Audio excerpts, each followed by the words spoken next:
E fala aí, pessoal. Meu nome é Ricardo César e Shazam! Meu nome é Jean e eu queria ter nascido com o mesmo superpoder que o Batman, dinheiro. Eu me chamo Rômulo e até hoje eu me arrependo de ter vendido minha coleção de fábulas da DC. Eu sou Bruno Lavage, vocês nunca viram o Batman e eu no mesmo local. Meu nome é Paulo Animes e eu não estou trancado aqui com vocês estão trancados aqui comigo. Pois é, gente, hoje a gente vai falar sobre as HQs mais clássicas da DC. Obviamente vai ficar faltando muita coisa aqui nessa lista, mas a gente vai tentar fazer um compilado aqui das que foram mais importantes pra mudança, assim, de paradigma, importância histórica e tudo mais. E a gente vai falar sobre isso e tudo mais depois dos recados.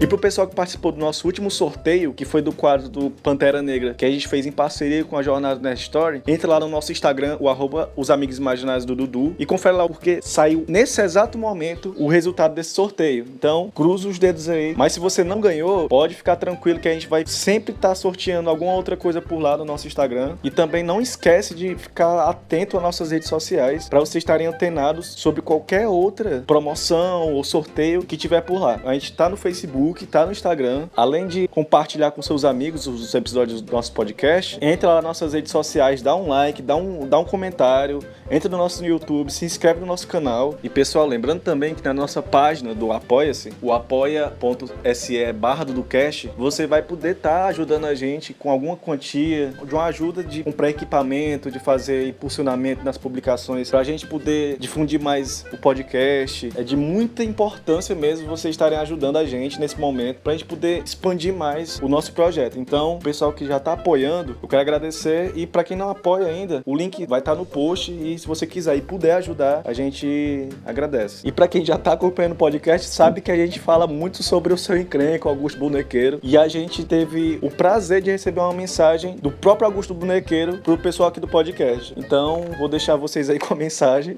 Rapaz, eu queria mandar um abraço para esse pessoal do podcast. Não sei nem que diabo é podcast, mas eu tô mandando pra dizer que o pessoal gosta muito de mim, etc. Tem o tal do Ricardo, né, que também mandou pediu um alô pra você. Alô, negada, me aguarde. Então agora, sem enrolação mais, fique aí com o episódio.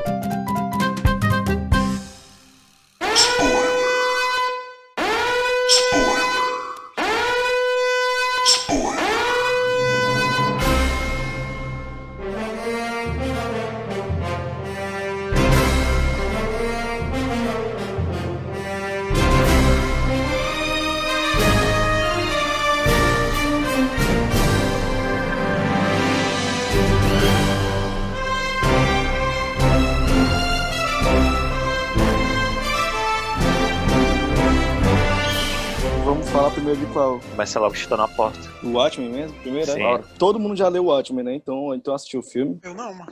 É spoiler, viu? Os caras mancham logo. Sem Bicho spoiler. mentiroso. Mentira.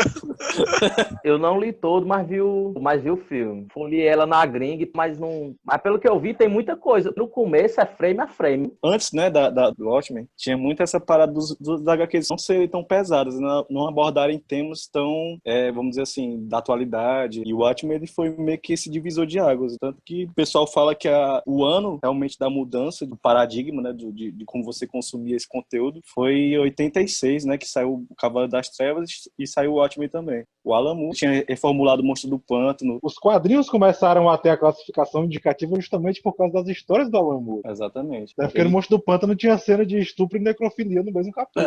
Somente, né? Aí no Watchmen, ele tentou usar os personagens da DC, né? Só que eles não deixaram. E ele acabou e criou os próprios personagens, né? HQ, no geral, sempre falou de política, mas eu acho que o primeiro que veio falando assim, bem mais escancarado mesmo, foi o Watchmen, realmente. Que ele deixa bem nítido que tem uma parada política muito forte por trás, velho. Bem mais adulta, né? Isso, exatamente. Porque HQ até então era coisa de moleque mesmo. Né? Lógico que adulto sempre leu HQ, né? Mas era aquela coisa que moleque podia ler. Se um moleque pegar pra ler o Watchmen, ele vai ficar um pouco confuso, tá ligado? Porque é mais filosófico, é mais político, é mais violento. Então ele realmente é um HQ que veio pra ser bem não convencional. E é um HQ que não foca só em um personagem, né? Foca em vários personagens de cada isso foi uma história bem densa. E o final totalmente climático, né, bicho? Fora do padrão, né? Ele mata basicamente o principal antagonista, né, que é o Rorschach. Querendo ou não, você lida com essas paradas na própria história, que você vê muita a questão do pessoal tá numa depressão. Porque, assim, a história do Watchmen, porque a gente acabou não entrando numa sinopse, mas os super-heróis já estão proibidos de agir, né, e os únicos permitidos eram um comediante e o Dr. Manhattan. E o Dr. Manhattan era basicamente a resposta dos Estados Unidos para a União Soviética. O Dr. Manhattan foi um acidente. É tipo um acelerador de partículas, né? Alguma coisa assim. Aí ele fica preso Isso. lá e tal, que acaba desintegrando ele, mas depois de um tempo ele acaba voltando como um deus mesmo. É meio que uma representação do poder dos Estados Unidos, tanto que ele participa na Guerra do Vietnã e ele acaba com a guerra também. Um universo bem, bem interessante, assim, de você ver como é que a questão dos super-heróis e do próprio Dr. Manhattan, né, acaba meio que modificando a política, a forma com que as pessoas veem super-heróis. O Watchmen meio que criou essa parada de lei anti-vigilante, né? Que agora toda série de super-herói tem. Sim, teve até inspirou Guerra Civil, essas coisas assim, né? O massa do Watchmen é que, tipo assim, os heróis, eles... Pelo que eu percebi, eles não têm poderes, né? Não, só o Dr. Manhattan. Eles são meio que, tipo, uns vigilantes. Quer serem heróis mesmo. O que é massa é que ele tenta levar pra realidade das pessoas. Mas que tenta, pelo menos, mostrar uma perspectiva diferente, né? Da sociedade, dos mundos dos heróis, né? Porque naquela época acho que ainda era de ouro, né? Ou era de prata, sei lá. Dos quadrinhos. Que, tipo assim, os heróis, eles eram seres como se fossem imortais. Eu tinha aquela ideia de que o herói, ele sempre ia estar lá, não ia acontecer nada com eles, né? E tudo mais. Aí essa história, ela muda, né? Essa perspectiva também. E junto desse contexto, como o Rinaldo falou de Guerra Fria, você vê que os próprios vigilantes, eles ficam sequelados pra caralho, velho, com essa parada de guerra, com o cenário político e de guerra que tava acontecendo. Você pegar o comediante e o Rorschach, os caras são malucos, velho. Isso, mostra também esse lance psicológico do herói, né? Que muda, né? Porque vai né? afetando, exatamente. O cara, tipo, não vai ficar com aquela pose de bad 10 pra sempre, tá ligado? Tipo um Superman da vida. É mais humanizado, tá ligado? Os caras vão pra uma realidade fodida e, consequência daquilo, eles ficam malucos, velho. Uhum. Isso eu acho muito foda no Watchmen. Ele traz essa parada mais humanizada mesmo, velho, de mostrar o quanto a guerra é fodida e o quanto essa sequela influencia os caras pra sempre, velho. O Rorschach até o último momento, ele é um cara transtornado, tá ligado? Um cara maluco, velho. O sistema mesmo dos Estados Unidos, essa parada da violência nas ruas, que o Rorschach, ele é muito ligado à periferia. Ele tem aquela parada de estar andando no meio das prostitutas, do pessoal que é drogado. Tanto que ele deixa no diário do Rorschach todas as vivências dele. O cara virou como se fosse um Marte, né, da parada dele saber a verdade e ele ter sido morto por causa disso. E é muito a consequência do sistema que ele tá, né? E ele também tá muito mais pra um anti-herói. Ele quer fazer o certo, não importa como, né? Depois que o cara viveu tudo que ele viveu, eu acho que fazer o certo é até mais difícil. Tanto que ele preferiu morrer do que abandonar o ideal dele de falar a verdade pro mundo. Outra coisa Muito que eu acho bacana pra caralho no Watchmen é a questão do vilão ser um cara normal, velho. Ele não tem um superpoder. Sim, normal, entre aspas, né? Porque o Ozymandias é o cara mais Sim, inteligente sim. do planeta, né?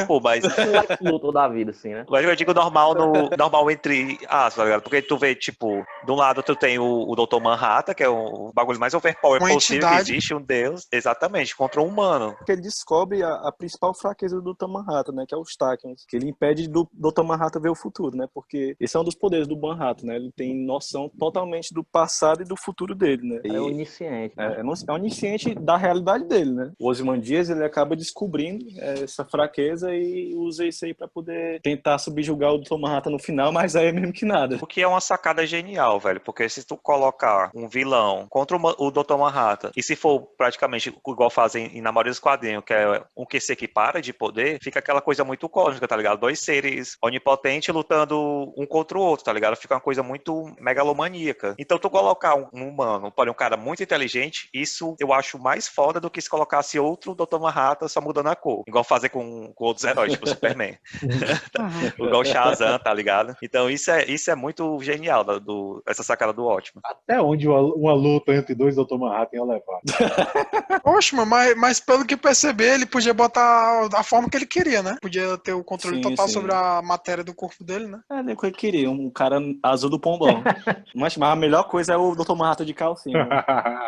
Eu acho tão genial, velho, porque se fosse outro cara que faz quadrinho, provavelmente ia botar outro Dr. Manhattan, só que vermelho, representando a União Soviética, e seria o vilão, tá ligado? Os caras iam pra coisa mais óbvia Isso possível. é lá Capitão América, né? Isso, E o Caveira exatamente. Vermelha. Ia virar exatamente isso, Estados Unidos contra a União Soviética. Graças a Deus, quem fez o Watchmen foi o Alan Moore, velho. Se fosse qualquer outra pessoa, ia Fosse sair o uma Mark merda. Millar, realmente ia virar um Estados Unidos contra a União Soviética, viu, mano? É mesmo. A importância maior do Watchmen, que a gente deve falar, é só sobre essa questão dele tratar os super-heróis como seres quebrados mesmo. Porque o super-herói no Watchmen, ele é o cara que não tem superpoder mesmo e ele age por justiça, além da polícia. E aí, depois de um tempo, os caras não têm mais autonomia pra poder exercer esse ofício e depois os caras são tratados como um lixo humano mesmo, assim, na sarjeta. Rorschach, mano, o cara não tem nem onde morar, mano. O cara mora na rua.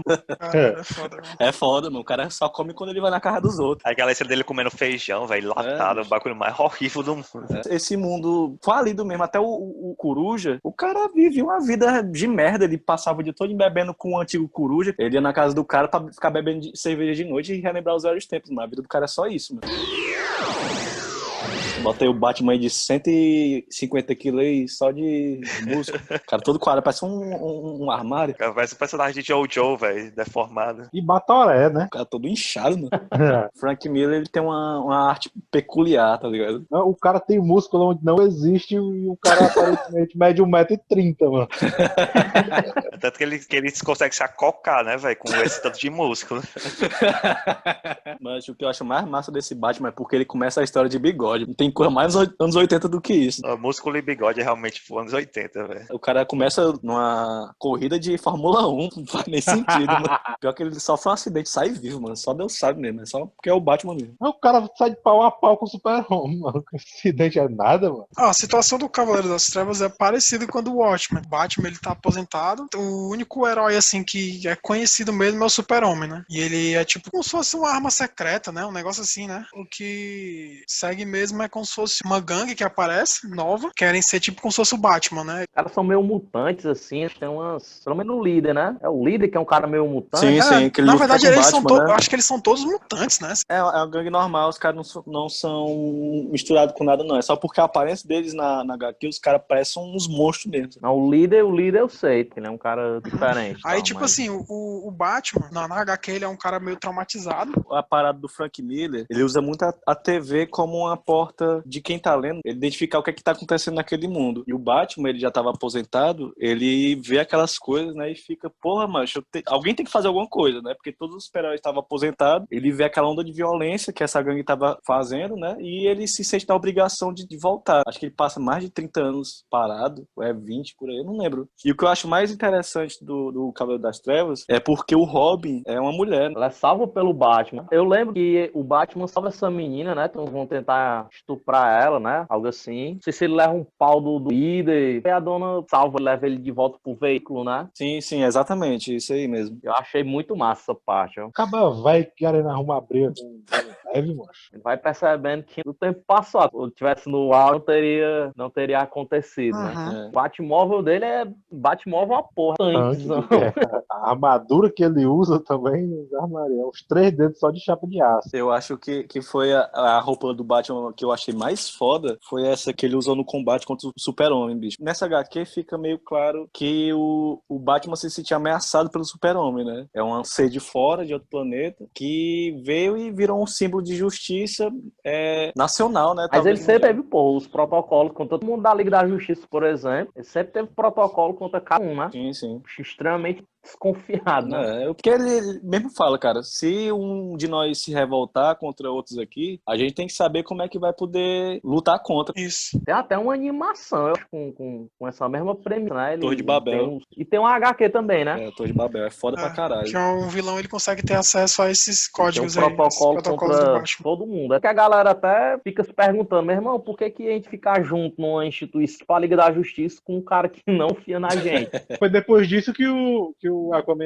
virou o líder da Liga da Justiça, ou foi antes disso? Eu não sei, né? Porque assim, se for querer entender, linha do tempo de universo, mano, da DC é muito bizarro. Não tem como, porque o tanto de reboot que eles fazem, cara, você nem sabe o que você lê, se realmente faz parte da história principal, não. Tipo, o Cavaleiro das Trevas, ele é um universo paralelo, mano. Ele não faz parte do universo principal da DC, entendeu? É, como se não fosse canon. Exatamente. Algumas coisinhas assim, eles incorporam. Depende do contexto, assim, do que eles querem utilizar. Tipo assim, eles usam o que convém, tá ligado? aí cabe você a descobrir e se fuder pra entender. Mas em defesa do Superman, eu tenho que dizer que ele tinha levado uma bomba nuclear antes dessa luta com o Batman, né? Então ele não tava 100% nas capacidades dele, não. Assim. O bicho sai escaveirado acima depois da, A depois cueca da toda enfiada bomba, no né? túmulo. É, mano, chapa, mas o traço eu acho massa, do Frank Miller. Tá, eu acho muito foda. Dessa HQ é Eu foda. não acho nenhum traço desse cara massa, doido. Pra mim, Frank Miller e o Togashi estão pau a pau na ilustração. Não, aí é verdade. Pior ainda é o Cavaleiro das Trevas parte 2, mano. O Super-Homem parece que morreu foi de overdose, mano. Cara, o Piada Mortal ele vem com a premissa simples, né? Do Coringa tentar provar, né? Que o cara mais virtuoso, se ele passar por uma experiência ruim, ele pode se tornar uma pessoa perturbada. E o Coringa já começa, velho, sendo pau no cu pra caralho, que já começa dando um tiro na Bárbara Gordon, velho. Ela já começa mexendo na filha do comissário Gordon, que ela acaba ficando paraplégica. Até então ali foi muito pesado, velho. Tipo, ele só chega e simplesmente atira nela. Tira umas fotos E depois tal, começa mesmo, a fazer o comissário doente, Gordon passar por uma sequência de tortura. Já não bastando ele ter feito isso com a filha dele. Nesse HQ, ele traz essa parada realmente mais de querer brincar mesmo pesado com a mente do Batman, velho. Eu acho que não teve momento que o Batman chegasse perto de querer matar alguém, tá ligado? Ali seria o momento que ele mataria alguém, porque o Coringa, ele quebrou uma barreira, tá ligado? Ele passou um limite. É outra obra feita pelo Alan Moore. Nada começa do zero, tudo começa sempre da parte sombria da parada. E a Piada Mortal ela foi muito criticada por dar indícios de que o Coringa tinha estuprado também a Bárbara Gordon. Até hoje tem essa discussão, né, velho? Eu acho que ele não estuprou. Porque, assim, tem duas versões da HQ. A primeira versão tem um quadrinho que mostra, no meio das fotos, os peitos mesmo da Bárbara Gordon. E na versão recolorida, pediram pra ele editar aquela parte e botar só o rosto dela pra não deixar uma coisa tão pesada. Por isso que o pessoal diz que talvez houve um estupro, porque teve essa alteração. Vou olhar a minha depois. Né? É porque essa aqui é a capa dura, a recente da Panini, ela já é editada, entendeu? Tanto que as cores também são editadas, mas a versão antiga, que é o encadernadozinho mesmo, ele tem outras cores e tem essa parte que é editada. Mas uma coisa que eu acho interessante é que no começo dessa HQ, o Batman mesmo, ele tem esse questionamento, porque essa parada dele do Coringa é uma coisa de gato e rato. Fica naquela de saber se isso aí vai durar pra sempre e se um vai acabar matando o outro, né? Tanto que no final de tudo isso, né, que tem essa parada da Bárbara Gordon, e ela, no hospital mesmo, ela fala pro Batman que dessa vez o Coringa tinha passado de todos os limites. Mas é uma HQ muito, assim, é curtinha, mas é uma das que consolidou mesmo a parada dessas HQs mais sérias. É uma das manjadas, né? É uma das mais marcantes também, velho, porque ela é tipo um estopim pra outras coisas que vem depois, tipo a Bárbara Gordon virando a Oráculo. Realmente é uma das que os fãs gostam mais, até porque a capa também já é muito marcante, mano. Que é justamente essa parte que ele entra na casa da Bárbara Gordon e tira foto, né, dela. Isso, exatamente.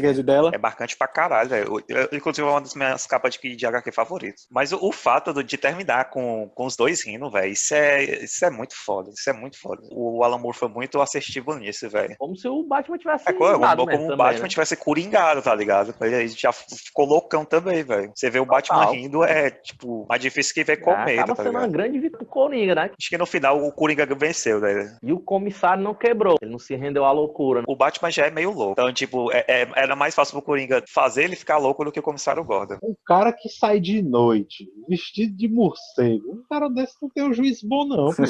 Até na porrada na galera. Um cara desse com esse dinheiro todo que tem devia ficar em casa. O Crise nas Infinitas, acho que o Rinaldo sabe falar melhor sobre. Pronto, o que é o contexto da crise? Foi o primeiro grande reboot. Porque na época tinha muito essa parada de ter várias coisas acontecendo ao mesmo tempo, mas não ter definido se aquilo estava na cronologia ou não. Tinha essa parada do acontecer uma coisa numa terra, né? Sei lá, o Coringa tava fazendo alguma coisa com o Batman, e em outra história o Batman aparecia no espaço com o Super-Homem e a Liga da Justiça. Não fazia sentido você pegar um HQ e entender o que estava acontecendo ali. Aí o que foi que a DC pensou? Não, a gente vai fazer o seguinte, de 82 até 86, a gente vai planejar como é que a gente vai reestruturar tudo isso. Aí o que foi que eles fizeram? Eles pegaram todos os títulos, né? Batman, Super-Homem, Mulher Maravilha, os principais, tudo. Eles pegaram tudo e tentaram direcionar para essa próxima história, que ia envolver o Anti-Monitor, que era um ser de antimatéria, e ele ia fazer essa parada dos universos se extinguirem, tendo que todos os universos se juntar para poder lutar contra essa ameaça. O que eles falaram para os editores, né? Eles falaram que até tal data eles tinham que dar um jeito de finalizar as histórias e fazer um gancho pra Crise nas Infinitas Terras. Foi essa doidice. Às vezes o cara tava no meio de uma história, o cara tinha que finalizar tudo pra poder dar um gancho pra essa parada aí. Eu sei que quando teve, né, o evento mesmo, foi uma coisa que botou, tipo, sei lá, 200 personagens na mesma história. Uma coisa psicodélica. Eu tenho essa HQ que, cara, é um negócio sofrível, né? Porque a HQ principal, ela já é confusa. E ela vai pra alguns mini-eventos também, né? Ela tem as ramificações pra outras histórias de personagens menores. Cara, é um negócio que você vê que é, sei lá, mano, 20 páginas de extra só falando sobre as outras HQs que foram influenciadas por esse evento, sabe? Mas o final dela foi a junção, né, dos principais acontecimentos que aconteceram antes disso e consolidar como se fosse dali em diante ali ia ser a cronologia vale, né? real. É o que vale. Foi daí que surgiu essa parada dos universos, né? De tal HQ ter.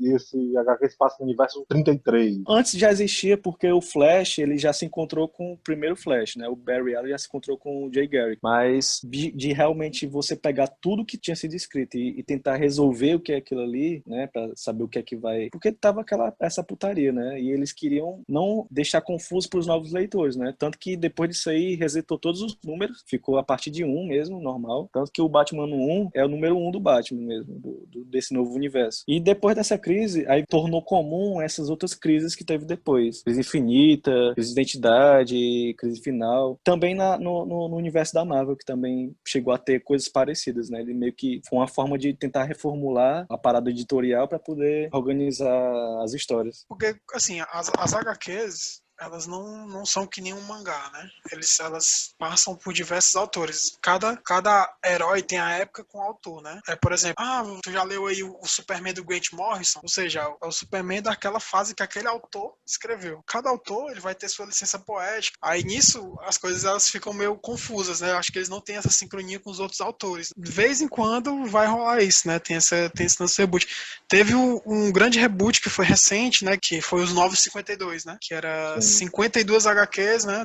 Poucos são os HQs que são criados pelo cara e finalizados por ele mesmo. Né? Nem o Watchmen, que era do Alan Moore, virou dele mesmo. Hoje em dia estão misturando com Batman, Super-Homem. A leitura é um pouco mais densa, pelo que eu tava vendo. Não é que nem essas HQs que a gente vê hoje em dia, que tem muita figura, pouca fala. Eles tentam otimizar os balões pra não ficar tão pesado. É porque tem que ver que é uma coisa um pouco datada, sabe? Porque a leitura dele, ele tem muito clichê. E principalmente da forma da arte. Porque tem aquela escola mesmo da HQ clássica, que os traços são bem genéricos e as cores também não tem muita sombra. Não foi uma graphic novel, ela foi uma HQ mesmo. Em 85 a DC teve o reboot, né, no Crise nas Infinitas Terras. Tava tudo cagado. Tava uma loucura, entendeu? Aí depois teve o reboot. O resultado disso foi eles chamarem escritores famosos, né, pra poder reformular esses personagens. E pro Batman, eles escolheram Frank Miller de novo, né, porque ele já tinha feito o Cavaleiro das Trevas e foi um sucesso. E o Batman 1, ele foi aquela reconstrução do Batman, ele se tornou, né, o vigilante, e em paralelo ele vai contando também a história do comissário Gordon, que na época era Tenente Gordon, e ele vai falando sobre essa parada do Batman inexperiente, que voltou do treinamento, passou anos e anos treinando, que até é retratado também nos filmes do Nolan, mas nessa HQ em específico ele leva em consideração os erros do Batman, a forma dele não conseguir entender como é que funciona o submundo, esse tipo de situação que você vê no Batman 1. Aproveitaram muito nos filmes do Nolan mesmo, tipo, tem cenas icônicas, né, na HQ, que é a parte lá que ele invoca os morcegos pelo radarzinho que ele tem na bota, que tem também no filme, esses elementos, né, de uma parada mais obscura. Quando você vai ler HQ, ele tem muita questão do Gordon, né, porque, assim como eu falei antes, né, ele tem o paralelo do Gordon e do Bruce Wayne, levando em consideração essa parada dos dois estarem em Gotham, né. Ele leva essa parada da filosofia do próprio Gordon, que ele leva um caso extraconjugal, é um cara que ele age pela lei, mas é um cara que tá fazendo coisas erradas, sabe. Enfim, mas é isso aí, mano, é isso aí. Você vê totalmente o Batman totalmente contrário do que todo mundo conhece, né, que é o Batman preparado pra tudo, cara B10, fodão. Nesse você vê o Batman mais newbie, Batman mais inexperiente. Iniciante. Iniciante, exatamente. O que eu vi do Anum foi um pouquinho da animação, mas nem vi tudo. Pra quem tem preguiça de ler HQ ou não tem paciência, eu indico fortemente assistir as animações, que são muito bem feitas e são fiéis aos HQ. Até agora, todos esses quadrinhos que a gente falou, tem a animação do filme, velho. Tem a animação da Liga da Justiça, tem a animação da Liga da Justiça Jovem, tem os filmes individuais de cada personagem. Inclusive os filmes de origem, velho. tem o primeiro voo, mostrando a história do Lanterna Verde. Tem um filme de origem do Aquaman, tem um filme de origem da Mulher Maravilha, tem um filme de origem do Cyborg. Então isso é bom pra quem é perdido, tem uma noção de onde veio os personagens. Fica aí a dica, velho. Batman Ninja.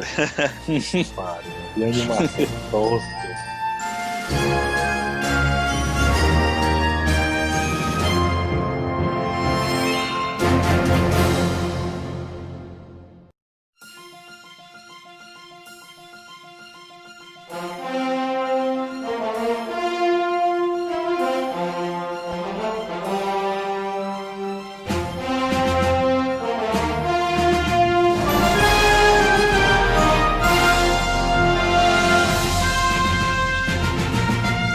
Que é o Reino do Amanhã, do Alex Ross, que o cara é basicamente o maior artista de HQ que existe. É ultra realista, mano, o desenho do cara, mano. Quando ele vai desenhar, ele pega pessoas de verdade, mano, pra ele... Sim. Parece pintura renascentista, né, velho? Tanto que o Reino do Amanhã, o personagem principal, né, que é o senhor de idade lá, que ele é meio que o orelha, o espectador. Ele foi baseado no pai do Alex Ross. Foi?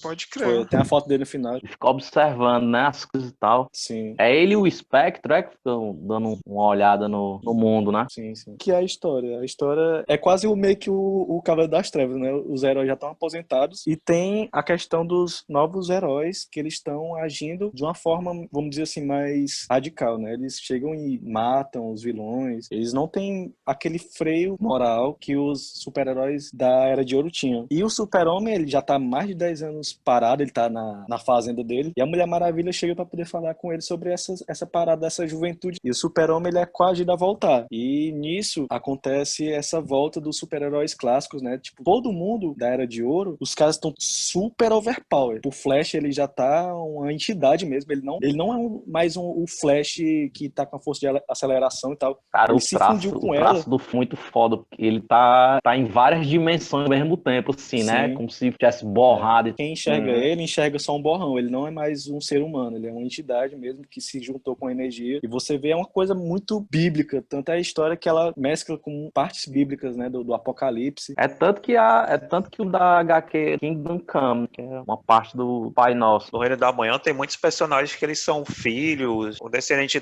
desses personagens clássicos, não, velho. Alguns personagens novos e outros que já são bem conhecidos, então faz essa mescla. Trazendo alguns personagens. Eu particularmente gosto bastante da Estrela Noturna, é uma personagem interessante. E essa parte que o Rinaldo falou, né, dos personagens mais antigos, tá bem overpower. E também eles voltaram com um design bem diferente. Também grisalho. Visualmente é muito bacana, velho, o visual dos personagens. O Flash tá com visual antigo, né? Com o chapéu do Jay Garrick, mano, que é o chapéu de pinico, né? É o clássico, né? Eu me sei, parece a bacia com o pai cômodo. A armadura dourada da Diana eu acho muito foda, né? Assim, é meio que uma reciclagem diferente, né, dessa parada do super-herói clássico, ele tá aposentado. Mas o que eu acho muito interessante é porque ela rola essa parada bíblica mesmo dos super-heróis entrarem em conflito entre si, sabe? Tanto que no final tem a parada do Shazam, ele tá sendo manipulado, o Shazam acabar lutando contra o Superman, fica aquele clima de apocalipse, aquela guerra gigante, assim, de vários heróis ao mesmo tempo. Quase uma crise, né? Mas só que é em outro universo. Se eu não me engano, é nesse quadrinho que o Shazam dá um pau no Superman, né, velho? Sim, ele ganha quase do Superman. O Superman só ganha dele porque ele tampa a boca do Shazam. O Super-Homem, ele é fraco à mágica, né? Fraco à magia, exatamente. E o Shazam começa a ficar gritando Shazam, se não me engano. É muito boa essa cena. O que eu acho foda do Reino da Manhã, porque assim, eles sabem que os heróis, eles não vão estar lá pra sempre, né? Uma hora, esses heróis, eles vão descansar, né? E vai ter que ter outros heróis pra ficar no lugar deles. Tem esse lance desses novos heróis que aparecem. Se eu não me engano, tem um cara que é uma bomba atômica, ele mata uma porrada de gente. O próprio cara que mata o Coringa no começo, tem um herói lá que ele... Um herói entre aspas, né? O cara chega... Parece que o Coringa, ele sai matando a galera. Aí o cara chega lá e mata o Coringa, do nada. Aí o Super-Homem fica putaço. O cara matou o trampo do melhor amigo dele. É o Magog, velho. Porque na história... o Magog. Tipo assim, o Coringa, ele matou um monte de gente do jornal da Lois Lane. Inclusive a Lois Lane. Parece que o cara ele ia sair impune, né? Ia ser considerado como doido. Também não aconteceu nada com ele como sempre. Só que aí o cara lá chegou e matou ele de uma vez, mano. Aí o Super-Homem, caralho, velho, fez um negócio desse, sei o quê. E a galera, tipo, aceitou, né, o cara ter feito isso. A população, né, não, o cara merecia morrer mesmo, sei o quê. Aí o Super-Homem, tipo assim, como o cara o Super-Homem é muito íntegro, né, nas coisas e tal, ele... O cara ficou A galera desacreditado. aceitando um assassino desse. Inclusive, é como o Batman fala, né?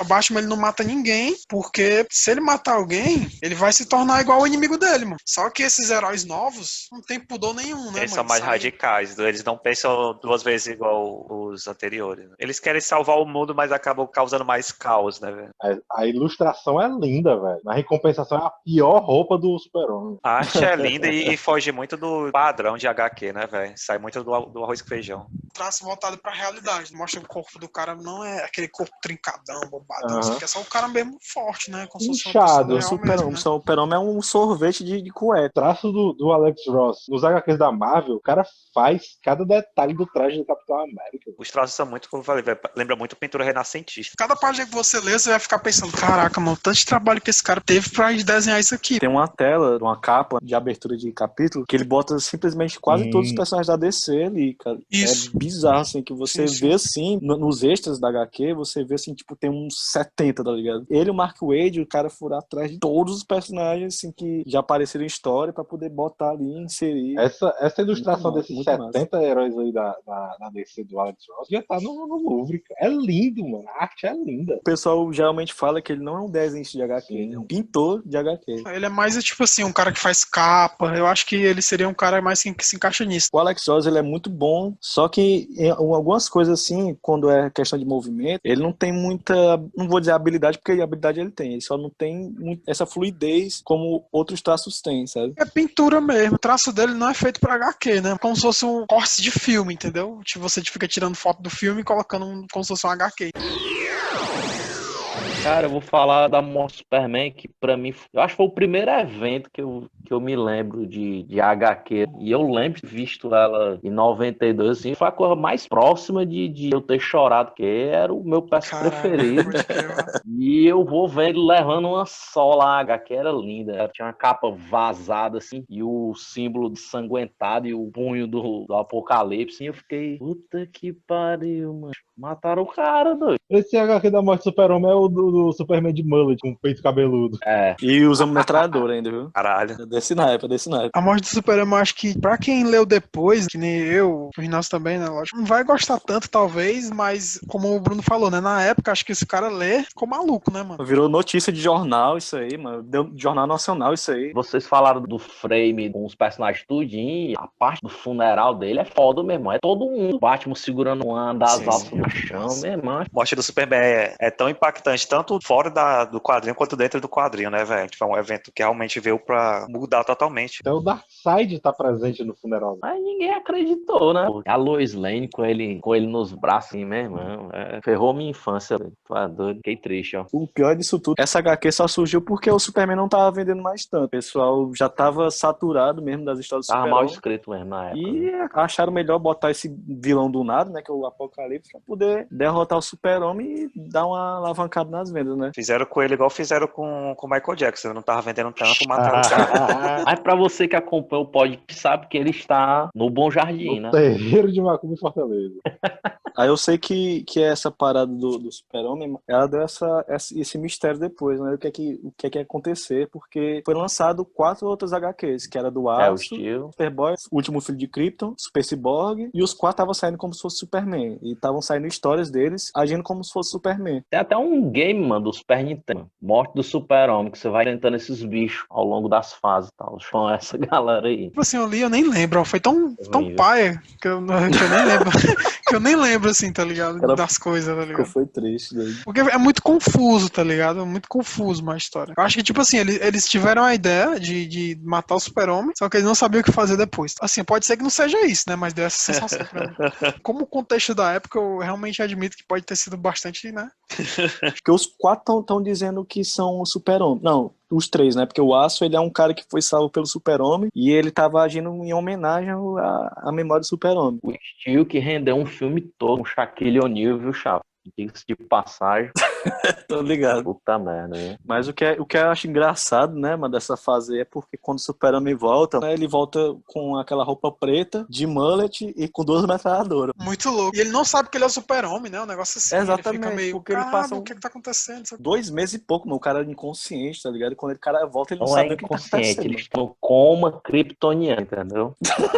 Aí encerra nessa parte aí que o Super-Homem finalmente ele consegue se provar mesmo o verdadeiro, né? Porque tem aquela parada, já tem, entre aspas, 4 Super-Homem, né? E aparece o 5º. Cara, pra mim, de experiência, mano, lendo isso aí, eu achei muito confuso, porque quando voltou o Super-Homem de verdade, eu não achei que fosse Super-Homem mesmo. Porque de todos, mano, ele era o que menos convencia. Porque ele era muito esquisito, mano. O cara não sabia de nada e voltou com 2 metralhadoras e o cara não conseguia voar. O Super-Homem o cara que tem versões dele, né? Quando tem aquela parada lá do Superman Prime, que ele vai treinar, que não sei o que, no sol, ele volta pra Terra, tem uns 30 Super-Homens, no mínimo. Eu acho que é o Lanterna Verde, não tem mais versão, velho. Mas é porque o Lanterna Verde é uma tropa, né? Sim, do...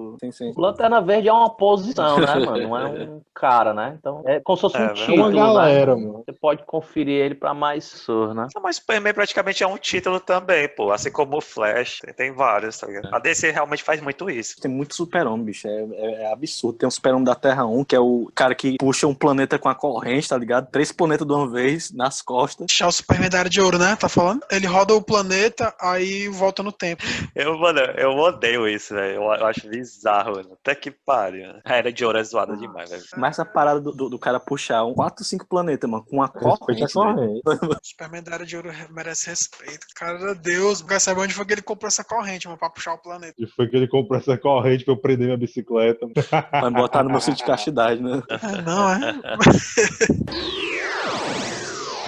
Manda aí o próximo HQ do Superman do Batman. Manda, já que a gente tá falando do Superman, manda do Superman, mano. Não, só uma consequência aí da morte do Superman, porque tem um acontecimento que acontece na segunda parte, né, da HQ. Tem o Mongu, que ele é o vilões principais da morte do Superman, né, nessa saga aí, que ele acaba destruindo a cidade do Lanterna Verde, Coast City. Aí ele destrói essa cidade e pronto, depois da morte do Superman, tudo volta ao normal, né, menos a cidade do Lanterna Verde. Aí o cara fica zoado, mano, porque tipo assim, morre todo mundo que ele conhece e o cara volta assim, de uma missão espacial, ele volta assim, mancha, diabo é isso, volta tudo e não volta a minha cidade, né? Aí ele ficou naquela, né, de que tudo voltasse ao normal. Aí ele criou a cidade toda com a força do anel, do Lanterna Verde, e ele criou a casa dele, só que o pessoal, é como se fosse os Guardiões dos Anéis mesmo, da bateria, né, e tal. Eles começam a perceber que o Hal Jordan tá ficando louco, sabe? Porque o cara tá lá e não quer sair mais de lá, daquela cidade que ele fez, e eles ameaçam o Hal Jordan a tirar os poderes dele, né? Aí ele fica naquela, porra, macho, eu não quero perder meus poderes e tal. O que ele pensa? Macho, eu vou logo lá e vou tirar satisfação. E nisso, ele fica doido, né? Os caras estão percebendo que ele tá com maldade no coração, né? E os caras vão parar ele. O Kilowog, né, que era o mestre dele, que ensinou ele a ser lanterna, o cara vai tentar parar ele, o cara mete uma pisa no mestre dele, mano. E ele, nessa putaria, ele vai derrotando todos os Lanternas Verdes, né, pra poder chegar a os sábios, né, o pessoal lá que manda na tropa. E ele sai pegando os anel deles, também. E ele tá loucaço. E os caras falam, ó, mas tu, do jeito que tu tá aí, mano, tu não consegue mais voltar ao normal, não, doido. Aí ele não quer saber, eu quero voltar à minha vida normal. Aí os caras vão libertar o Sinestro, que tá preso dentro da bateria, da principal bateria, né, a fonte de energia dos Lanternas Verdes, né, e ele libera o Sinestro, que é o vilão principal do Hal Jordan, né. Ele tava grande, viu? E ele mata o Sinestro ainda, mano. O cara tava com a pomba parecendo um titânio, mano. Mas os caras falam, pronto, agora não dá mais pra fazer nada, mano. Aí ele vai e entra dentro da bateria e com essa putaria ele mata todo mundo que tá lá. Todos os guardiões. Ele mata todo mundo e dessa putaria ele vira o Parallax e acaba o Crepúsculo Esmeralda, né? Que ele se torna a entidade lá, o cara mais forte de todo o universo até então. Crepúsculo Esmeralda, né? Foi antes da Noite Mais Densa? Foi antes. Depois dessa saga tem uma mini crise que é chamada Zero Hora. Aí vem aquela parada depois deles no futuro tentarem discriminar o Hal Jordan, dizer que não era ele, que era a entidade que tava dentro dele, que tava tomando essas ações, né, e tal. Mas foi uma coisa de futuro, porque isso aí, mancha, essa saga acabou que prejudicou as vendas do Lanterna Verde, mano, porque ele meio que desvirtuou, mancha, a personalidade do cara, mano. O cara era um um herói e se tornou um vilão, né? Sim, sim. A galera ficou meio bolada, né? Isso aí, na época foi um negócio crucial, assim, pra um reviravolta de personagem, mas que pegou foi mal, mano. Porque a negada que acompanhava as histórias do Lanterna Verde ninguém quis comprar aquela ideia, não, mano. Tinha a fraqueza mais bizarra, né? Ele não podia mexer em objetos amarelos, né? Não tinha poder, né? E aí, chapa, tu acha que uma furadeira custa quanto?